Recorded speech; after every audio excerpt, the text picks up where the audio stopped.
Welcome to Greg Hansen's Video Notebook, brought to you by Domino's Pizza. I'm Star Sports Editor Ryan Finley, here with Greg Hansen. Greg, we have been counting down the top 5 athletes in Southern Arizona through the first half of the year 2014. This is a name that is familiar to almost anybody who reads the Daily Star Sports section. Our number 3, take it away. Cameron Denson, South Point, 2 sports star. If he tried another sport, he'd be a 3 sports star. He's one of those guys who comes along probably every 25 years. Give him a tennis racket. Oh. See what happens. I went to the state championship game this year when South Point crushed, the big Phoenix juggernaut. The first time he got the ball, I went, holy cow. Yeah. You don't see a guy with that kind of speed and athleticism very often. And he has some length to him, too. I mean, that's what's so interesting. Denson is a U of A football commit, arguably the crown jewel of their 2014 recruiting class, and a local guy to boot. But, I mean, it's not like Kadeem Carey, who was sort of smallish and super fast. And Cameron Denson looks like he could play right away.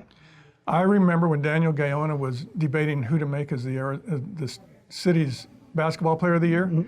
Cameron Denson was either 1 or 1A. It turned out he was 1A and finished second, but he could have been Tucson's high school basketball player of the year in addition to football player of the year. And we did research. We don't think that has ever happened. Wow. Going back to 1930. Wow. This is Greg Hansen's Video Notebook, brought to you by Domino's Pizza. Ryan Finley here with Greg Hansen. Greg, when we talk about the all-time great, I'll use an old school newspaper term here, the all-time great schoolboy athletes in Southern Arizona history, where does Denson rank in? Oh man, that's a good one. I mean, to find a guy who's so good at so many different sports, especially in today's age of specialization, is unique. The most recent one, if you don't go back more than 50 years, you'd have to say Vance Johnson from Cholla, who went on to win the NCAA long jump championship, led the Pac-10 in rushing, second round pick of the Denver Broncos as a receiver / running back. Cameron Denson in that field probably is. Wow. I mean, Vance Johnson, I'm not saying Vance Johnson was important, but his nickname was The Vance. His nickname was just The in his first name. That's impressive. Yeah, Vance was, I covered him when I moved here, and he was played out of position in Arizona. They played him a tailback out of need, and he gained 1,000 yards. And then when he got to the NFL, he played for 10 or 12 years as a receiver. Yeah. He was blessed with that speed. He could run 100 meters as fast as anybody in the Pac-12. Wow. He's one of the famed Three Amigos in the John Elway Denver Bronco teams.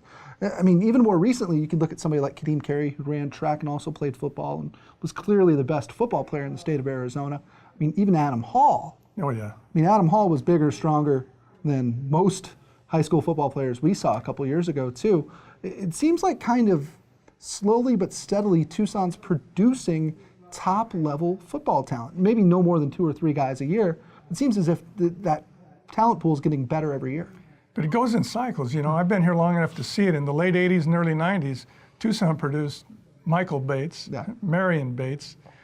It was the #1 offensive line prospect in the country. Mike Chaska was from Saguaro High School. They had a lot of Tucson kids. They had Sean Harris, a 3rd-round draft pick of the Bears from Tucson High.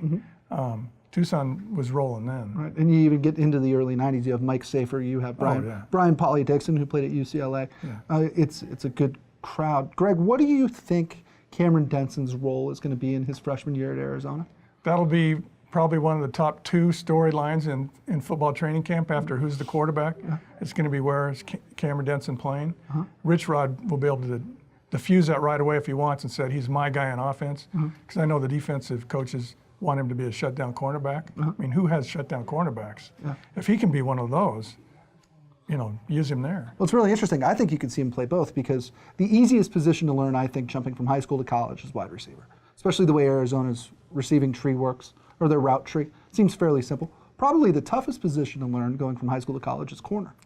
So we'll see just how ahead of the curve he is depending on where they play him. And that's what was so undervalued about Antoine Cason. He came in here as a true freshman and was Arizona's shutdown corner. Intercepted 2 passes his first game. Yeah. If you get a guy like that, can you imagine how bad Arizona would have been without Antoine Cason? Yeah, yeah.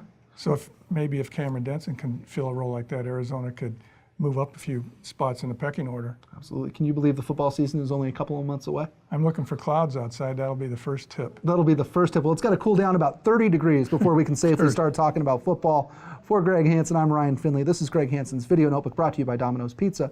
Join us next time when we share number 2 on our list of the top 5 athletes in Southern Arizona in 2014 so far.